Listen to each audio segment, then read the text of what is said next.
I'm Liz Sauer, and this is Ghosts in the Burbs, a podcast of ghost stories from Wellesley, Massachusetts. A warning, adults who use adult language told me these frightening tales, these ghost stories, aren't for kids. March marked the 7th anniversary of this podcast. 7 years, 70 stories about Wellesley spooks, plus another 12 out of the swells, a handful of random episodes, and Claire and Lilith. In all honesty, and I think I've said this before, on episode 2 I thought, I don't know how much more of this I have in me. And yet, here we are, still chugging along. And yes, that was Bernie crying in the background because he's closed out of my office. I love our spooky little corner of the internet. And as has always been the case, my highest hope for this podcast is that it just finds people who enjoy the same sort of cozy horror escape that I do. So here's to 7 more years and 70 more stories chock full of cozy terror. Stay after this episode for details about my annual April birthday charity fundraiser, too. Now, this episode is dedicated to the memory of Nan Gardner. Nan was an incredibly enthusiastic and supportive listener of this podcast. She was responsible for creating the Ghosts and the Bourbonites Facebook group and Instagram page, and in doing so, she created spaces where people who love spooky things could come together to share spooky silliness and spooky recommendations with each other. What a legacy. Thank you, Nan. I know you will be missed, and I wish you happy haunting. Now, we're on to ghost story number 70, The Drip.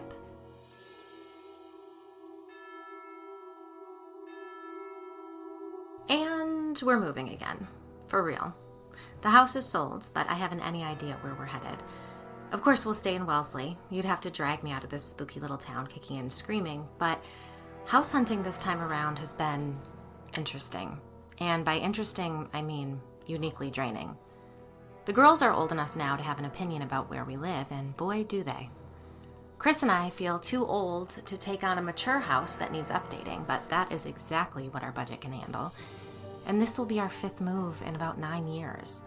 I've grown to despise moving boxes. I appreciate them and all they've done for me, but the simple truth is they give off bad vibes. All of that will sort itself out. It always does. And truth be told, I'm at my very best in chaos. I love a change of scenery. I love a deadline, though you can all attest that I am not very good at meeting them. I love figuring out the best way to set up a room and hang the art and organize the cabinets. It's all busy work that must be done and results in such a nice, tidy little sense of accomplishment. But there's a whole other layer this time around. Last week we toured a house that was built in 1886. A ghost followed me room to room, begging me to buy the place and restore it to its former glory. She was particularly pissed about the shiplap in the first floor powder room and the vinyl fence in the backyard. I actually liked the fence, and the house was adorable, but still, hard pass. I politely asked Claire not to tag along to open houses with us. We've got enough cooks in the kitchen. But before we commit to a house, I'll absolutely ask for her take on it. One thing I do know for sure is that she is happy we're moving. She doesn't like where we are now, at all. You need to get closer to town, she advised when the idea of moving came up. Away from these woods and far away from that goddamn lake. That's no surprise. There are gnomes 1 street over, tunnels across the lake, time slips in the woods, and a monster at the end of our cul-de-sac. I asked what she meant about the lake, and she wouldn't say, so I can only use my overactive imagination to conjure what the hell is swimming just beneath its surface. I let the girls canoe around there in the summer, and it's only like 3 or 4 feet deep, so I shudder to think what slimy little creeps are swimming around in there. So, sure, the neighborhood is a little dodgy, but give me a break. You can't take 2 steps around here without tripping over something weird. There's a majorly powerful demon just across town, ghosts everywhere, and creatures for that matter, as evidenced by the interview we're about to get to, not to mention countless other peculiar things. There's nowhere else to go. Not for us, anyway. The girls' school is the most wonderful thing I could have imagined. Their teachers and their little friends are simply perfect for them, and I know how charmed and rare that is, so We couldn't take them away from all of this, even if there were gnomes spilling apocalyptic secrets in every backyard in this town. We just have to live with the weird. It's not like they notice any of it. I mean, sometimes I wonder if but that's a topic for a different time. Anyhow, there isn't too much that Claire can share about the time we were unable to communicate, but she did say this: nothing is as it seems here, or anywhere for that matter. I can't see the future and I can't make predictions, and Claire won't offer any hints, but I can sort of sense a vibe. Change is in the air, everywhere, and a lot of it won't be fun. Which is why I'm so grateful for the spooky stories people tell me about this town. It's the best distraction you could ask for. And you know what? This is sort of another side note, but someone brought up the tunnels beneath Wellesley College to me recently. I had the chance to tour them with a faculty member years ago, but I chickened out. I still want nothing to do with them, especially after what happened at Hannah Brinson's house on Sabrina Lake, and that's a coincidence though, right? The college is on Lake Waban. More tunnels near a lake. I don't know. Weird. Someday we'll piece it all together. Anyway, I'm glad we're moving, even if I have no idea where we'll land. Now let's distract ourselves with one couple's Wellesley nightmare. Grant Maher emailed me. He and his wife, Sally, had a problem in their home, and they wanted advice. He invited me over for coffee, which, yes, is risky, but Chris recognized his name. Grant is in real estate too, but on the development side, and one of my friends actually knows Sally through the Friends of Brookside Community Gardens. Text in brackets, if memory serves, which honestly it might not, but I'm pretty sure that community garden actually came up in Ghost Story 19. Whenever I see your smiling face, I have to run away screaming. End brackets. With those two vague connections, I considered it safe to visit their home, and then when Grant gave me their address, I was psyched.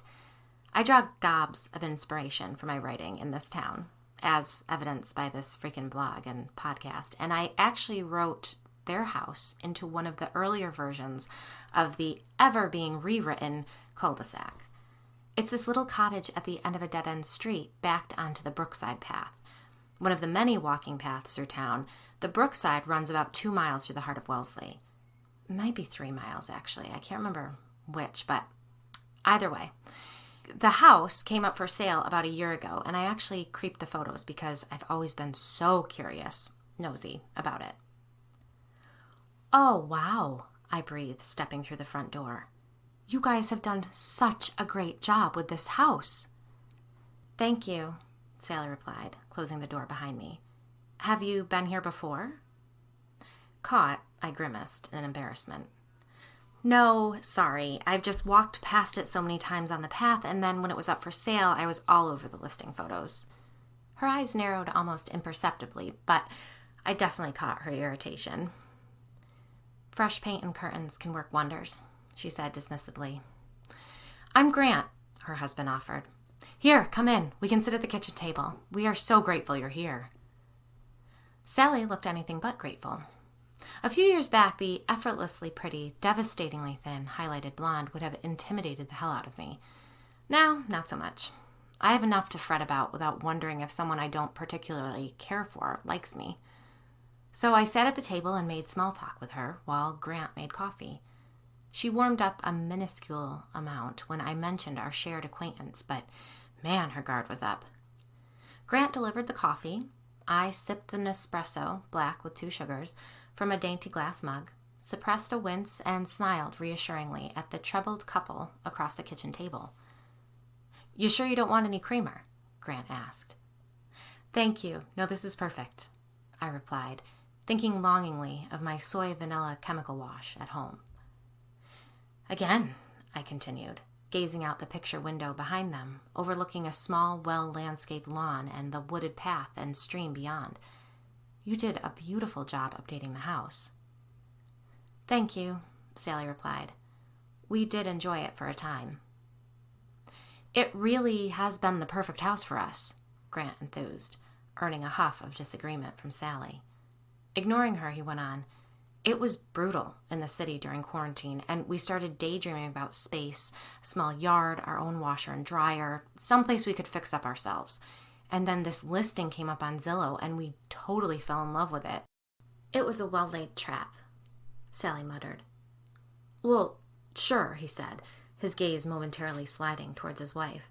It feels that way now, but we couldn't find a thing wrong with it at the time. The kitchen was original to the house, the floors are uneven, the roof leaked over the sun porch, and the basement is damp, she countered. It was what we could afford, Grant pointed out. The location is awesome, and it got us out of the city.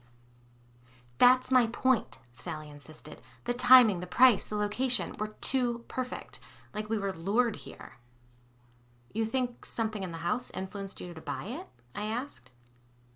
No, not in the house. I mean, it didn't come until we lived here for a while, Grant explained.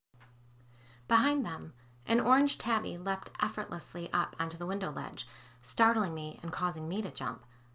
Sorry, that's our evil ginger, Christopher Michael Joseph, Grant said, affection in his voice. I laughed at the perfection of the name, then squinted at the cat. What happened to his poor tail? The couple exchanged looks. Sally's was markedly angry, Grant's decidedly frightened. I'm out of here, Claire remarked. Wait, what? I blurted, instantly panicked, forgetting that I shouldn't talk to her in front of people that I don't really know. That thing is fucking creepy. I turned my head to follow her gaze towards the far corner of the room where a small pink corduroy chair sat kitty-corner in front of a window overlooking the front yard. The couple, now wearing matching looks of concern, were watching me. Sorry, how much do you know about my blog and everything? I've read every interview, Grant replied enthusiastically. He caught me up, Sally said, sounding quite skeptical. Oh, okay, good. So it won't weird you out to know that my guide, the ghost that usually helps me navigate this stuff, was here, but she just left. Oh, no, Grant groaned. If Claire left, it must be really bad.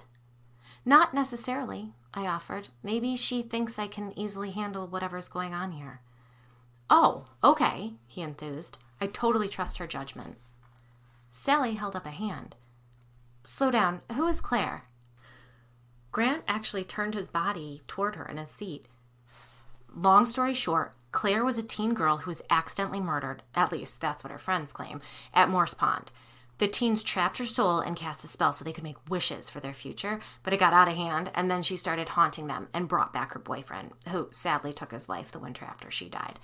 Fast forward, and the teens are now middle-aged and still trying to keep a handle on the witchcraft they started way back.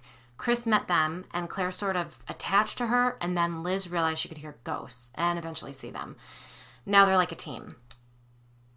His wife watched him, her expression changing from amused disbelief to barely concealed hostility. Grant turned from her to look at me. Sorry, I don't mean to speak for you. Is that right? That's the long and short of it, I said, avoiding eye contact with Sally. I only mentioned she's not here because I'm sort of flying blind for the moment, because there actually aren't any ghosts in your house, so that's good at least. Your house either isn't haunted or the ghost left for the time being. Well, that is a relief, Sally snapped.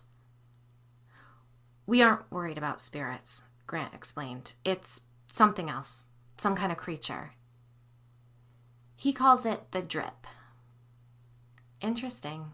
What does it do?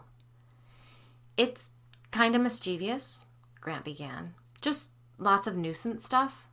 Stripping the hair off the cat's tail isn't nuisance stuff, Grant, Sally spat.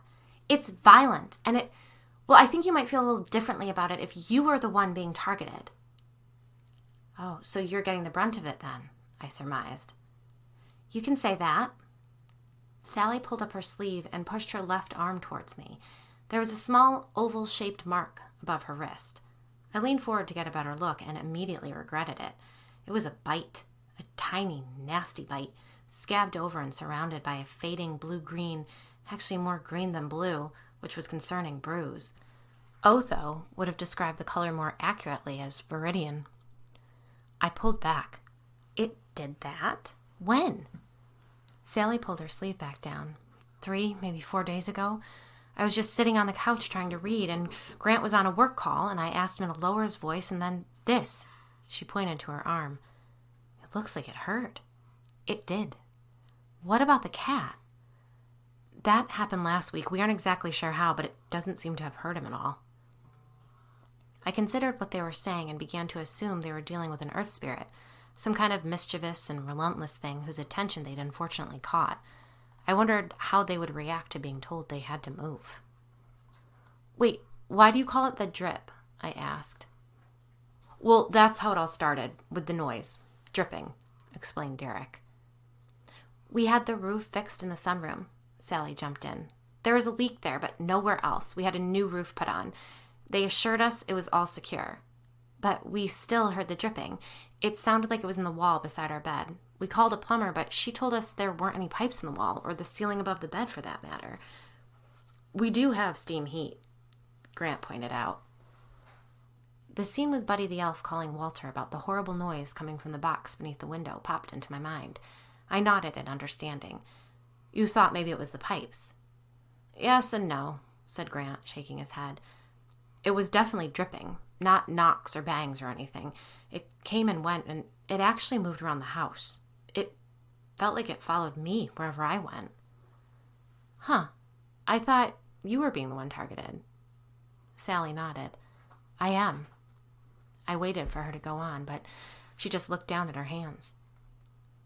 Grant put his arm around the back of her chair protectively. It's been hell for her. It won't let her sleep, and it keeps on hurting her. How? I'm lucky I didn't break my neck on the basement stairs. It grabbed my leg when I was on the second step down, and she hesitated. I don't know how I survived that fall. Grant shook his head sadly. My makeup is destroyed. It pinches me the second I fall asleep. She drew in a deep breath. I'm afraid to go anywhere alone. I see it peek around corners at me. It's just a flash, but I see it. I fought the urge to glance back at the pink corduroy chair again, knowing that's where the thing was crouched, listening to us. Like we said, we both work from home, she went on. I set up in the family room, and Grant is usually here at the kitchen table. I would work in the bedroom so I could close the door when he's on calls, but I'm too freaked out to be in there alone. It knocks on the walls and the ceiling, but when I'm out here, it darts around to distract me. I never quite catch sight of it, but it's there. And none of this happens to you? I asked, directing the question at Grant. He lifted his hands and shrugged. I feel terrible, but it doesn't bother me. It feels like it's trying to drive me insane, Sally finished. I was about to break the news that they had to move as soon as possible when I heard tiny scurrying steps behind me. I spun around and watched the thing cross the kitchen and beeline towards Grant. Oh, what is it? Is it here? Yes, it's kind of cute. Oh dear, I whispered as the furry, foot-tall creature morphed into a slimy frog crossed with a snail-looking thing. What? It can shapeshift. That makes sense, said Grant. In what world? Sally demanded. What does it want? Asked Grant, ignoring her. I suppressed a shudder as I watched the thing glide towards Grant and lean its gelatinous body against his leg. Maybe it just wants to amuse itself. I can't tell if it's malevolent or not, I began. Not malevolent? Sally hissed. Look at our cat. Look at my arm. Grant nodded in agreement. It certainly does seem intentioned. How do we make it go away? Well, unfortunately, I think you guys just sort of caught its attention, if that makes sense. What is it? The word imp comes to mind, I replied, trying to keep my expression neutral as the thing shifted again, this time into a terrifying version of a troll doll with greasy brown hair, greenish-gray shimmery skin, and impossibly large muddy eyes. Imp, Grant echoed. Like a fairy. Sally snorted in disbelief. Kind of, I hedged, but more like a lower-level demon. Jesus Christ, Sally muttered, and before she'd even finished saying it, the imp was at her feet. Ouch, she hissed. Do you see? The fucker just pinched me. Oh no, worried Grant. Are you okay? Sally swatted him away. I am fine. Her voice cracked and her eyes grew watery. I can't keep living like this. I pulled my feet under my chair, trying to stay as far away from the thing as I could, but I leaned down so I could make eye contact with the little devil. What do you want? I asked. It gave a gravelly laugh that turned into a coughing fit. Sally began to protest, but Grant shushed her. The thing took a step towards me, and I pulled back involuntarily. It stopped in its tracks and morphed again, this time into a plump, pear-shaped creature covered in spiky brown fur. There were angry-looking black quills down its back, and its arms and legs were impossibly thin. Somehow I knew that it was its natural form. It smiled, showing me a double row of countless tiny, sharp teeth lining its mouth. "You know I can get rid of you," I said shakily. "Why are you here?" It walked backwards and rested against Grant's leg. It didn't say anything. It didn't have to. All of a sudden, I understood what it wanted. Unwillingly, I took my eyes off the thing and looked up at the couple. Silently, I wished it was an earth spirit, a fairy or some kind of elf or something that just toyed with people with detached amusement. Now I understood why Claire beat feet out of there. "What did it say?" Sally demanded. I met her gaze and held it. "You can't stay here." "Where will we go?" Grant began. I shook my head. "What I mean is, Sally, you can't stay here. Is there a friend you can stay with? Or maybe you could get a hotel room until we..." "And what am I supposed to do?" Grant demanded. "You can stay here or not. It really doesn't matter. It's just that the two of you should split up for a bit until I can get you the help." "We're not doing that." Grant's tone brooked no argument. Obviously startled, Sally began to protest. "Enough," Grant apologized. And then, "I'm sorry. I'm tired." The tiny demonic imp crawled up Grant's body and perched on his shoulder, resting a nubby little arm on his cheek. "I know it's been targeting Sally," I said carefully. "But besides the dripping noises, has anything changed for you?" Grant stared at me for a long moment, seeming to not really see me. "Grant," Sally said softly. Then to me, "What the hell are you saying? That I take off to a hotel by myself and leave my husband?" I nodded. "You shouldn't be alone together until I get a priest to come and..." "A priest?" she shrilled. "Absolutely not. We are not religious at all. And I am not interested in having some deluded man come to my home and..." Grant put a hand on her arm. "Sal, I think we should listen to her." "This woman blogs, Grant. Why would you even entertain..." "Are you okay?" I asked him. "I don't know."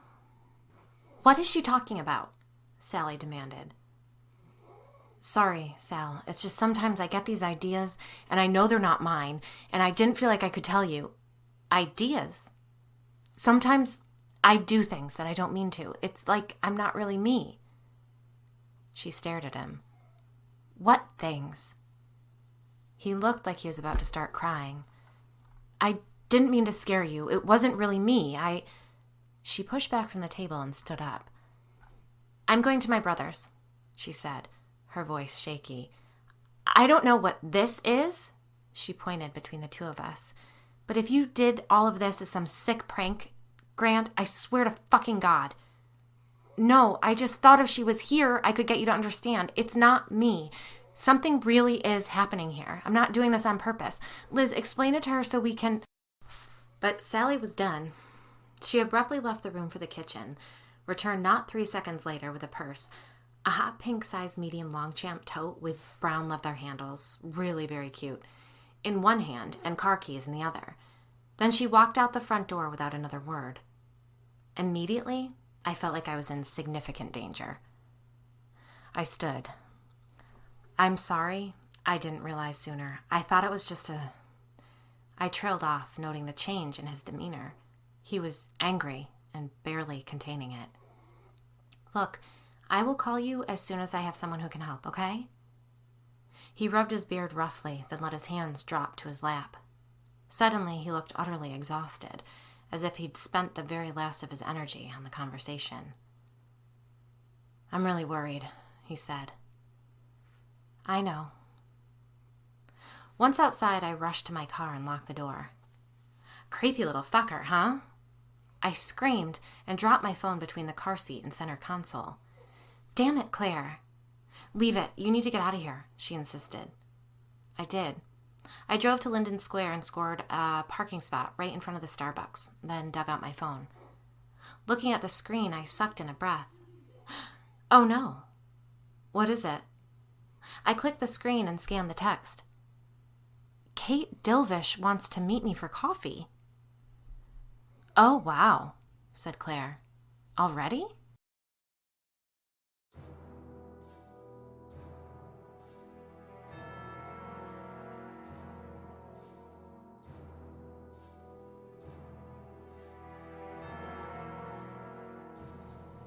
I feel like I just have to apologize every single recording. All 3 dogs are in this room with me. It is the only way to keep them quiet. They have been barking. They've just been on a tear all day. So it's not demons, it's Ivy snoring. Thank you for being patient with the recording. But in other news, April is Aries season, and that means it's time for my yearly birthday charity fundraiser. And that means I'm bringing back the cozy, old school Ghost in the Burbs gray and white baseball style t-shirt. You'll find the link to the fundraiser on the Ghosts in the Burbs Instagram page. All proceeds will be donated to Heading Home Inc., one of my favorites. They're a leading provider of housing and support services for homeless families with children and individuals. A champion of innovative solutions that moves people out of homelessness in Greater Boston. This fundraiser only goes through April 14th, the day after my birthday. So get to it if you'd like to support a great cause, make my birthday extra happy, and score a really cozy, cool t-shirt. Until next time, good night, sleep tight, and don't forget your nightlight.